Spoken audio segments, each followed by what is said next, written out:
This is the Paltalk News Network. The views expressed are solely those of the speaker and not necessarily those of Paltalk.com, AVM Software, or its advertisers.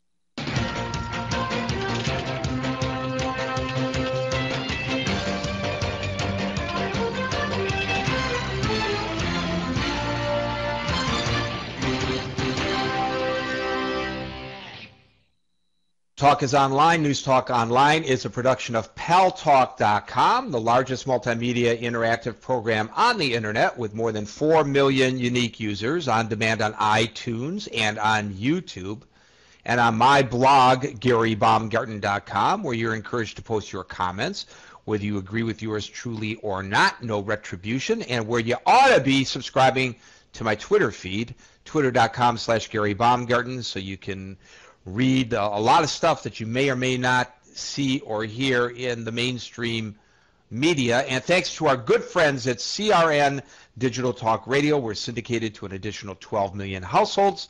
I am your host, Gary Baumgarten. I welcome you to the show. Today at the Paltalk News Network website, www.paltalknewsnetwork.com, our lead story is entitled Friend or Foe, a look at the complex relationship between the United States and Pakistan. It's written by our own J.D. ADAMIK. We're supposed to have Eleanor Schmiel on today, the feminist, but she was called away to the White House by the President of the United States. And so I actually got the call a few minutes after 4. And she has agreed, however, to come on tomorrow and to add to her roster of things that she was going to talk to us about, her meeting today with the president.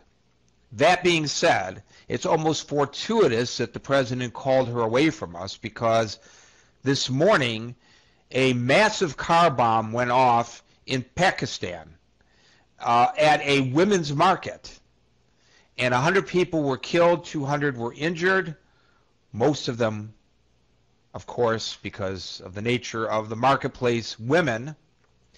This came at a time when Secretary of State Hillary Clinton was in Pakistan talking about the renewed efforts between the United States and the Pakistani government to put down militant fundamentalist Islamic fanatics who have been wreaking havoc both in Pakistan and Afghanistan and elsewhere in the world. And one wonders, though, sometimes where Pakistan really stands with regard to the United States, because it's a very complex situation, as suggested by the headline of the story today. So I asked Jerry ADAMIK to join us here on News Talk Online on Paltalk.com to give us his take on what's going on in Pakistan, and we're going to take a look at Afghanistan as well. Jerry, thank you once again for joining us here on Paltalk, on News Talk Online on the Paltalk News Network.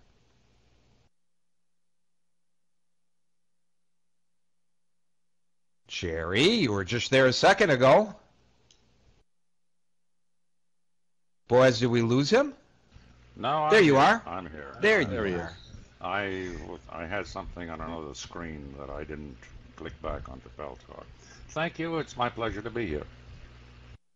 Well, we're glad to have you here. Unfortunately, once again, whenever we call on your expertise and your analysis, it's when something horrific happens in the region there.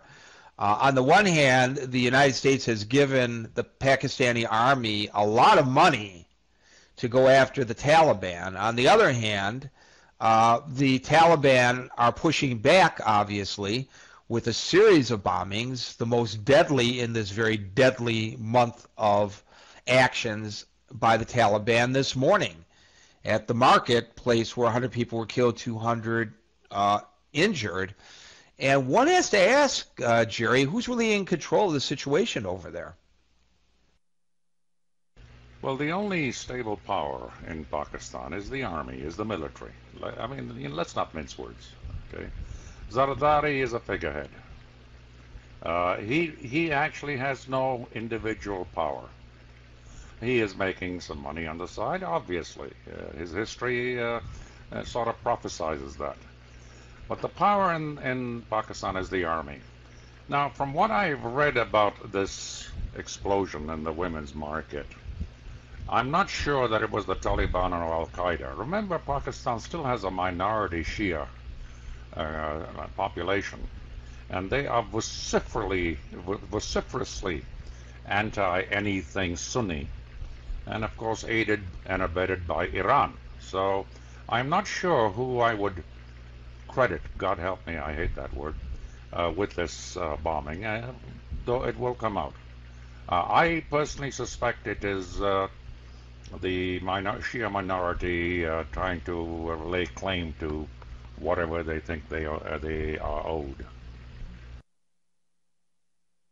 Well, regardless of whether this particular bombing was the work of the Taliban or not, and if the Shia are also wreaking havoc, I guess it speaks to the fragile nature of the civil authorities, the civil government there in Pakistan.